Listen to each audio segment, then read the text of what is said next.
The sun hung low over Dustwater Ridge like a copper coin pressed against dirty glass.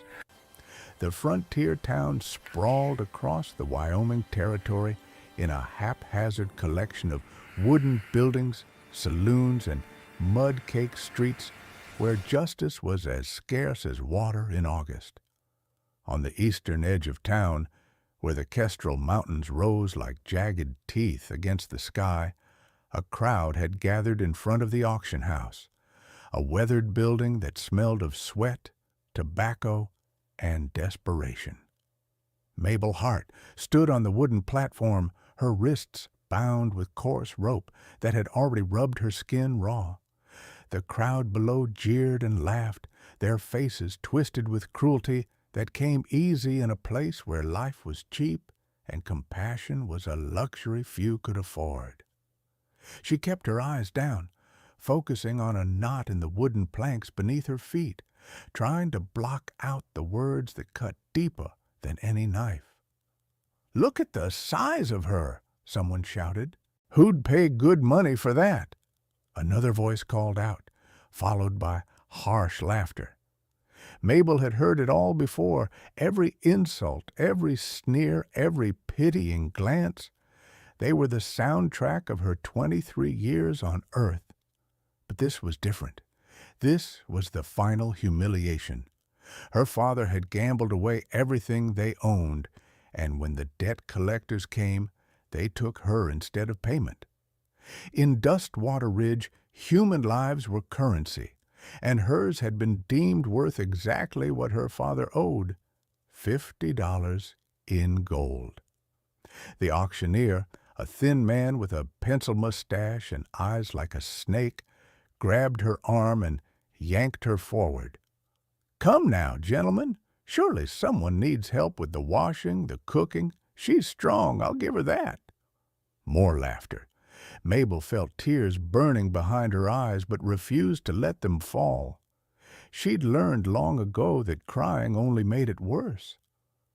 $20, someone called out, clearly joking.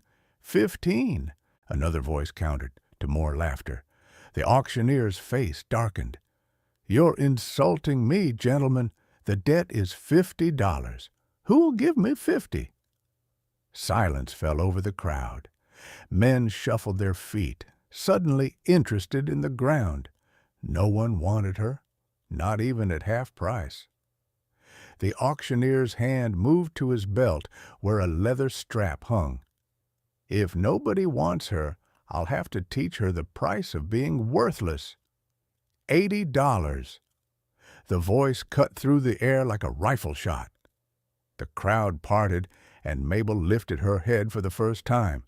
He was tall, well over 6 feet, with shoulders broad enough to block the sun. His coat was made of bear fur, and his beard was dark and thick, shot through with silver. He wore a wide-brimmed hat, pulled low over eyes that were the color of winter ice. On his hip hung a Colt revolver, and across his back a rifle that looked like it had seen considerable use. The auctioneer blinked. "I'm sorry, did you say $80 in gold?" The mountain man's voice was deep and rough, like stones grinding together.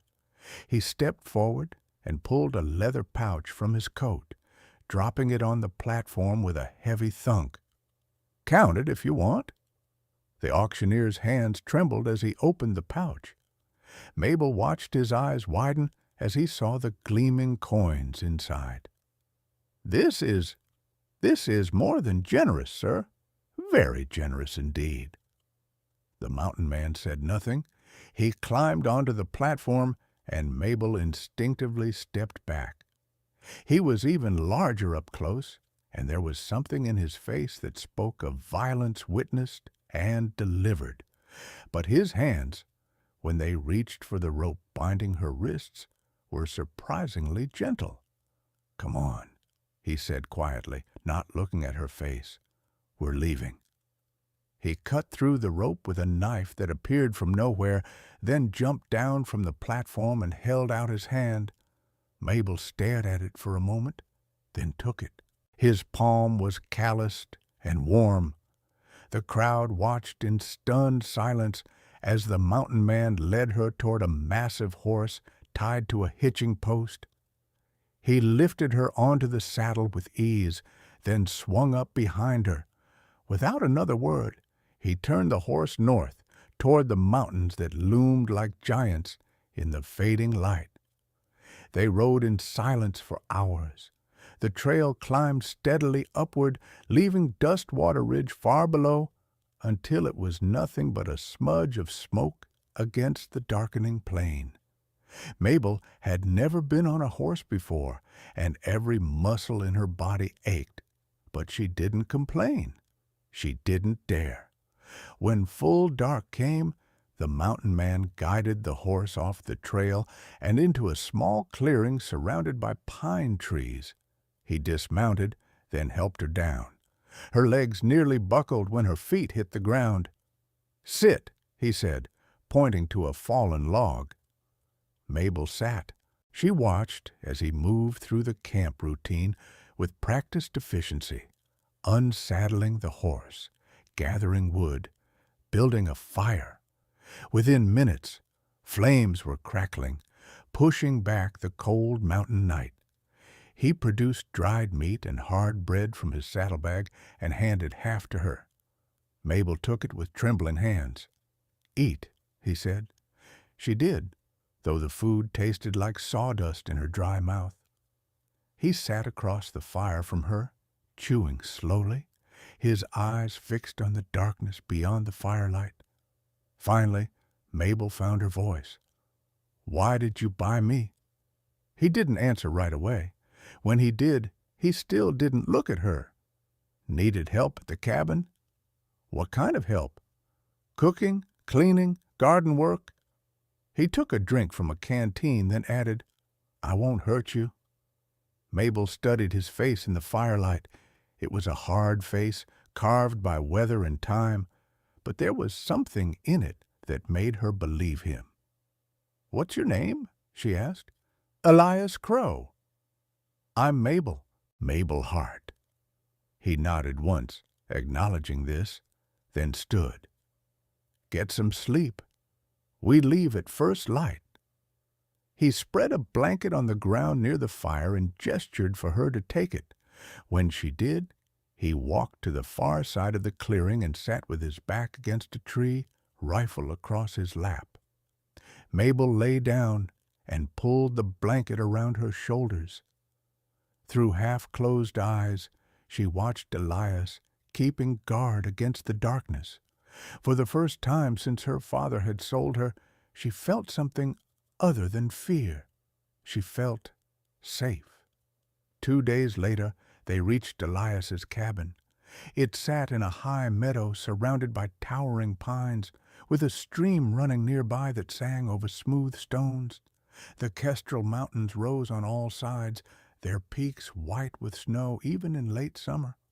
The cabin itself was solid and well built, constructed from logs chinked with mud and moss. But inside, it was clear that no woman had lived there for many years. A single room held a rough table, 2 chairs, a fireplace, and a bed in the corner. Everything was covered in dust. Clothes were piled in corners. Dirty dishes sat stacked by a wash basin. "You'll sleep there," Elias said, pointing to a small alcove near the fireplace. "I'll rig up a curtain for privacy." Over the next few days, Mabel began to understand the rhythm of life on the mountain. Elias woke before dawn and usually disappeared for hours, hunting or checking his trap lines. She spent the time cleaning the cabin, washing clothes in the stream, and learning to cook over the fireplace. It was hard work, but Mabel didn't mind. For the first time in her life, no one was mocking her. No one was calling her names or laughing behind her back. The mountain didn't care what she looked like. The stream didn't judge. Even the cabin seemed grateful for her care, becoming warmer and more welcoming with each passing day. Elias rarely spoke, but she learned to read his moods by small signs, the set of his shoulders when he was troubled, the way he paused before entering the cabin as if steeling himself against memories. Sometimes she would catch him staring at the mountains with an expression of such profound sadness that it made her heart ache. One evening, 3 weeks after her arrival, Mabel made stew from the rabbit Elias had brought home. She'd found wild onions and herbs growing near the stream, and the resulting meal filled the cabin with a smell that seemed to surprise him. He took a bite, chewed slowly, then looked at her. "This is good." Mabel felt warmth bloom in her chest. "Thank you. My wife used to make stew like this." The words came out before he seemed to realize what he was saying. His face closed immediately, and he bent back over his bowl. But Mabel had heard. So he'd had a wife. She wanted to ask what happened, but the pain in his eyes told her everything she needed to know. As autumn painted the aspens gold and the nights grew cold, something shifted between them. It was nothing, either acknowledged, just small gestures that spoke louder than words. Mabel noticed that Elias always gave her the best pieces of meat, claiming he wasn't hungry even when she knew he was. She started leaving his favorite tin cup filled with coffee by the fireplace each morning, exactly how he liked it, strong enough to strip paint. She discovered he loved music when she caught herself humming while kneading bread one afternoon. He'd stopped in the doorway listening, and for the first time, she'd seen something soft in his expression. "You have a beautiful voice," he'd said quietly, then left before she could respond. After that, she sang while she worked, old songs her mother had taught her before she died. She pretended not to notice when Elias found reasons to stay closer to the cabin on those days, working on repairs that didn't need doing, just to listen. Elias, in turn, began bringing her small gifts from his trips to the trading post, a ribbon the color of summer sky, a small mirror, once a book of poetry with worn pages. He never made a big show of it, just left the items on the table without comment. But Mabel treasured each one. She noticed his clothes were wearing thin and spent 2 weeks secretly making him a new shirt from fabric she'd traded for with her own handiwork. When she presented it to him, he'd stared at it for so long she'd worried he was angry. "Thank you," he'd finally said, his voice rough.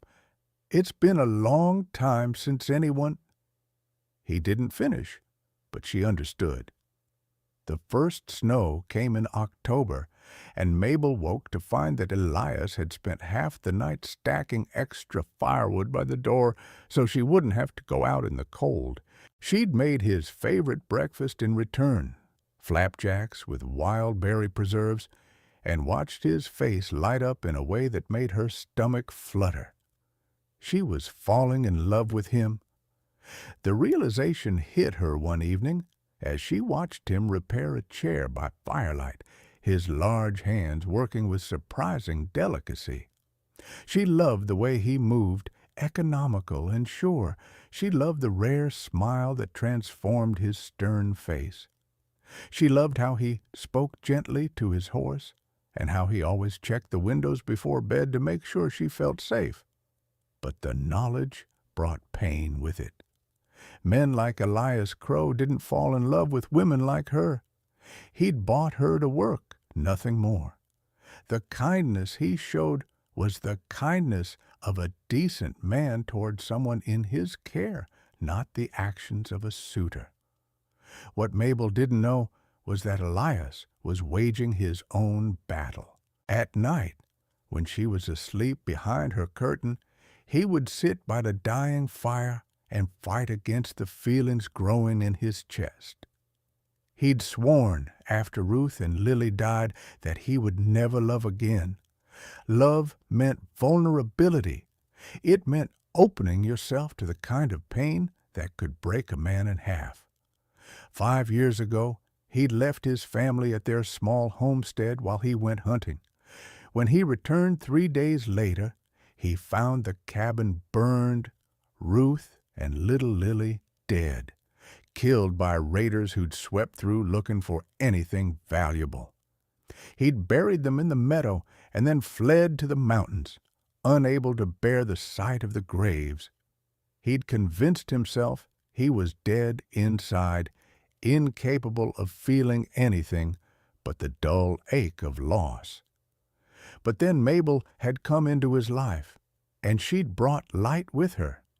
He loved the way she hummed while cooking, completely unself-conscious.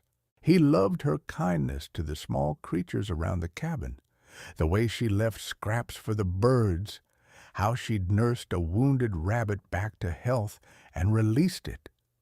He loved her courage, how she'd adapted to mountain life without complaint despite clearly having no experience with it. And he loved her smile, rare and beautiful as a blue moon. But he was terrified. Every time he thought about telling her how he felt, he saw Ruth's dead eyes staring up at nothing, heard Lily's last cries he hadn't been there to answer. If he loved Mabel and lost her too, it would kill him. Better to keep his distance, better to remain alone. So he started pulling away. He spoke less, spent more time away from the cabin. When she looked at him with those soft brown eyes, he forced himself to look away. Mabel felt the change and didn't understand it. One day, Elias had been warm, even playful. The next, he was cold as the mountain stone. She lay awake at night, wondering what she'd done wrong. Had she overstepped? Been too familiar? Maybe he'd realized what a mistake he'd made, buying her. Maybe he regretted the $80 he'd spent on someone so worthless. The old voices from Dustwater Ridge crept back into her mind. Who could ever love you? Look at yourself. You're lucky he even let you stay. She became quieter, more withdrawn, stopped singing, stopped meeting his eyes. The cabin, which had felt warm and alive, became cold and silent. Elias noticed, and it cut him deeper than any knife. But he told himself it was for the best. She'd be safer if he kept his distance. They'd both be safer. The first snow of winter proper fell in November, thick and heavy. They were trapped together in the cabin for days, the silence between them like a living thing. Mabel cooked and cleaned mechanically. Elias sat by the fire and carved wood into shapes he immediately threw into the flames. Neither was happy, but neither knew how to bridge the gap that had opened between them. The raiders came on a night when the moon was dark. Mabel woke to the sound of horses and rough voices outside. Elias was already up, rifle in hand, his face grim in the firelight. "Get down," he hissed, "behind the table." She scrambled to obey just as the door crashed open. 3 men burst in, and Mabel recognized one of them, the auctioneer from Dustwater Ridge. "There she is," the thin man said, pointing at Mabel. "Told you she was up here. We're taking her back. Got a buyer willing to pay twice what you did, Crow." "She's not going anywhere." Elias's voice was deadly calm. "You don't have a choice." The auctioneer pulled a pistol. 3 against 1. What happened next took seconds, but felt like hours. The auctioneer fired, missing Elias by inches. Elias returned fire, and the man dropped. The other 2 rushed him. Elias swung the rifle like a club, catching one across the face. But the third man, huge and scarred, tackled him through the open door. They tumbled out into the snow-covered night. Mabel heard shouts. the meaty sound of fists on flesh. She grabbed the fire poker and ran outside. The big raider had Elias pinned, hands around his throat. Without thinking, Mabel swung the poker with all her strength, catching the man across the skull. He toppled sideways, and Elias gasped for air. "Behind you!" Elias shouted. Mabel spun to see the man Elias had hit with the rifle, blood streaming down his face, raising a pistol. Elias threw himself at her, knocking her aside just as the gun went off. They tumbled together down the slope beside the cabin, rolling through snow and rocks. Mabel heard Elias cry out in pain, but couldn't stop their momentum. They hit the frozen stream with bone-jarring force. For a moment, everything was silent except for the rushing water beneath the ice. Then Mabel heard more gunshots from above. The remaining raiders were fleeing, spooked by their losses. "Elias?" she whispered. He didn't answer. In the faint starlight, she saw blood spreading across the snow beneath him, dark and terrible. No, no, no, no. She pulled at his coat, trying to find the wound. His eyes were closed, his breathing shallow. The bullet had caught him high in the chest. With strength she didn't know she possessed, Mabel dragged him back up the slope. It took forever. Her arms screamed with effort. Her breath came in ragged gasps, but she didn't stop. She got him inside the cabin and onto his bed, then packed the wound with clean cloth. "Please don't die," she whispered, tears streaming down her face. "Please, Elias, please." His hand moved weakly, finding hers. "Mabel, I'm here, I'm here." "I'm sorry," he breathed. "I'm sorry I pushed you away. Don't talk. Save your strength."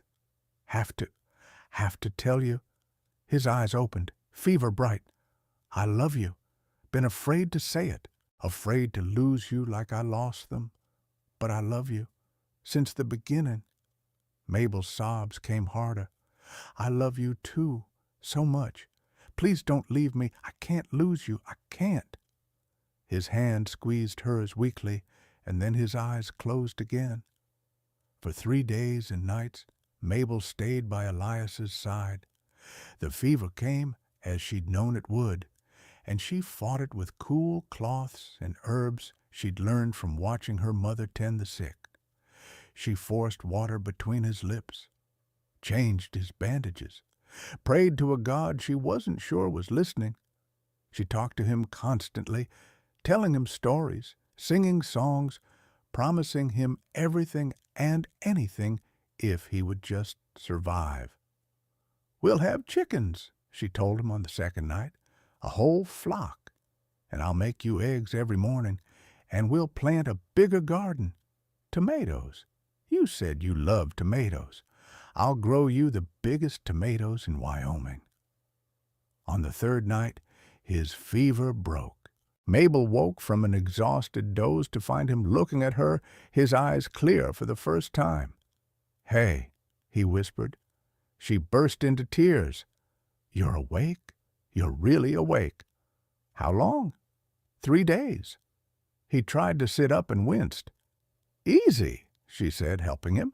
"You were shot, nearly died. You saved me. You saved me first." She touched his face gently. "From that auction block, from that life, from hating myself. You saved me, Elias." He caught her hand and pressed it to his cheek. "When I was out there bleeding, I saw Ruth and Lily. They were standing in light, and Ruth told me it wasn't my time. She told me I had to go back, that you needed me, that it was okay to love again." Fresh tears spilled down Mabel's cheeks. "I've been a fool," Elias continued, "pushing you away because I was scared, but nearly dying showed me something. The only thing I regret is the time I wasted not telling you how I feel." "How do you feel?" "Like you're the air I breathe, like the sun rises and sets with your smile, like I was dead for 5 years and you brought me back to life." He pulled her closer. "I love you, Mabel Hart, not because you cook or clean or take care of me. I love you because you're kind when the world isn't, because you sing even when you think no one's listening, because you're strong and brave and beautiful, and I thank God every day that I walked into that auction." "I love you too," she whispered, "more than I knew it was possible to love anyone." He kissed her then, gentle and sweet, and Mabel felt like her heart would burst from happiness. Elias's recovery was slow, but Mabel was patient. She helped him walk around the cabin, rebuilding his strength. As winter loosened its grip and early spring painted the meadow green, they talked about everything, their pasts, their fears, their hopes. Elias told her about Ruth and Lily in detail for the first time, letting the grief out instead of bottling it inside. Mabel held him while he cried and told him it was okay to remember, okay to love them while also loving her. Mabel told him about her childhood, about the cruelty she'd endured, about feeling worthless and unlovable. Elias listened and then took her face in his hands. "You are worth everything," he said fiercely. "Anyone who made you feel otherwise was a fool. You're beautiful, Mabel, inside and out, and I'll spend every day proving it to you." As his strength returned, Elias began working on expanding the cabin. He built a second room, complete with a real bed and a window that looked out over the meadow. "For us," he said when he showed her, "for our future." One evening in May, as they sat on the porch watching the sunset paint the mountains gold and purple, Elias took her hand. "Mabel Hart, will you marry me?" She didn't hesitate. "Yes." He pulled a wooden ring from his pocket, beautifully carved with tiny flowers. "Been working on this for weeks. I know it's not much." "It's perfect," she said, slipping it on her finger. "It's absolutely perfect." The wedding took place on a Sunday in June, in the meadow behind the cabin. The wildflowers were in full bloom, and the air smelled like pine and sunshine. Elias had ridden to the nearest town and returned with a traveling preacher, an elderly man with kind eyes who asked no questions and judged no one. Mabel wore a simple dress she'd made herself from fabric Elias had bought, the color of cream with blue flowers embroidered on the collar. Elias wore his new shirt, the one she'd made him, and he'd trimmed his beard and looked more handsome than any man had a right to. They spoke their vows with the mountains as witnesses, promising to love and cherish each other for as long as they both lived. "I now pronounce you husband and wife," the preacher said, smiling. "You may kiss your bride." Elias did thoroughly, to the preacher's amused chuckle. That night they lay together in their new room, Mabel's head on Elias's chest, his arms wrapped around her. "Happy?" he asked. "Happier than I ever dreamed possible," she answered. "Me too."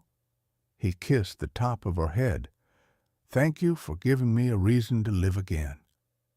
Thank you for showing me I was worth loving." The seasons turned. Summer gave way to autumn, autumn to winter, winter to spring again. The cabin became a home filled with laughter and love. Mabel planted her garden, and it thrived under her care. Elias hunted and trapped, providing for them both. They worked side by side, talked for hours by the fire, made love under quilts Mabel sewed. And then one spring morning, Mabel woke up sick.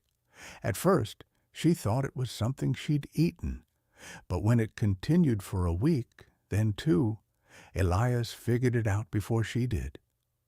"You're pregnant," he said, wonder in his voice. Mabel's hand went to her stomach. Are you happy?" "Happy?" He picked her up and spun her around, laughing. "I'm the happiest man alive." The pregnancy was hard at times, but Elias was patient and caring, tending to her needs before she could even voice them. As her belly grew, he would talk to the baby, telling stories and singing songs in his rough voice that made Mabel's heart overflow. On a cold January morning, with snow falling softly outside and Elias holding her hand, Mabel gave birth to a baby girl. She was small and perfect, with dark hair like her father and her mother's brown eyes. She let out a healthy cry that filled the cabin with life. "What should we name her?" Mabel asked, exhausted but radiant. Elias looked at his daughter, tears streaming down his weathered face. Then he looked at Mabel. "Lily," he said softly, "if that's okay with you, I'd like to name her Lily." Mabel understood. It was a way to honor the daughter he'd lost while celebrating the daughter he'd gained, a way to bring his past and his present together. "Lily Crow," she said, testing it. "It's beautiful." Elias held his daughter for the first time, and something in his face transformed. All the hardness, all the pain, all the years of grief, they didn't disappear, but they softened, made room for joy. "Hello, little one," he whispered. "I'm your papa, and I promise I'll keep you safe, you and your mama both. I promise." 2 years later, the cabin had grown again. Elias had built an addition for Lily's room, and the front porch now had a railing where Mabel could sit and watch their daughter play in the meadow. It was summer, and the mountains were green and alive. Mabel stood at the stove, stirring a pot of stew, while Lily played with wooden blocks Elias had carved for her. Through the window, she could see her husband chopping wood, his shirt off, muscles moving under tanned skin. He looked up, caught her watching, and grinned. She grinned back. He'd told her once that he'd been dead for 5 years. But looking at him now, at the life in his eyes, the joy in his smile, she knew he'd been reborn. They both had. That evening, after Lily was asleep in her crib, Elias and Mabel sat on the porch, watching the stars emerge over the mountains. His arm was around her shoulders, and her head rested against his chest. "Do you ever regret it?" she asked quietly. "Buying me that day?" He laughed softly. "Every single day." Her head came up, hurt flashing in her eyes, but he pulled her back against him. "I regret that I only paid $80 when you're worth everything in the world. I regret that you had to suffer before finding me. I regret every second we weren't together." He kissed her forehead. "But regret buying you, marrying you, loving you? Never. You're the best thing that ever happened to me, Mabel Crow. You and Lily both." "You're the best thing that ever happened to me, too," she whispered. From inside the cabin came Lily's sleepy voice calling for Mama. Mabel started to rise, but Elias stopped her. "I'll get her," he said. "You rest." She watched him go inside, heard his gentle voice soothing their daughter, heard Lily's delighted giggle as he probably tickled her. A few minutes later, he emerged with Lily in his arms. He sat back down, and their daughter curled against his chest, already half asleep again. "Sing, Mama," Lily mumbled. So Mabel sang, the old songs her mother had taught her, the ones she'd sung while cleaning the cabin, the ones that had helped Elias fall in love with her. When she finished, Lily was asleep, and Elias was looking at her with such love that it took her breath away. "What?" she asked. "Just thinking about how lucky I am," he said. "We both are." He nodded. "Yeah, we both are." They sat there as the stars wheeled overhead, a family carved from pain and loss, but held together by love.